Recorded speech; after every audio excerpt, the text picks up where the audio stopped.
Социалдык тармактардан келген суроо Арфа Бекиева дейт. Менде суроо эмес сунуш, саясаттагы принциптериңизди бузууну сунуш кылат элем.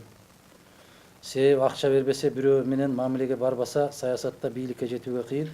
Азыркы учурда таза адам бийликке бара албайт. Сиздин президент болушуңузду каалаган адамдар көп, бирок сиз да аракет кылыңыз. Эми коом бузулду, коом арам жолго түштү деп мен дагы ушу арам тамакка аралаштыргыңыз келет го дейм. Мага андайдын кереги жок.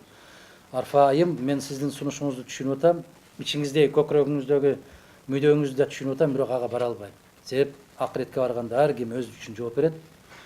Мага эл ушундай сунуш кылды эле, арамдыкты колдоно бер деп айтты эле десем, ал жооп акыреттеги суракта мага шапаатчы боло албайт. Мен бул дүйнөдөн эмес, акыреттен коркуп жашайм. Өтүп кетет экенбиз баарыбыз. Көз ачып жумганча. Бүгүн бар да эртең жок. Бүгүн түштүккө чейин сүйлөшүп отурган кишиң кечинде кабар аласың жок. Бул дүйнөң мени кызыктырбайт.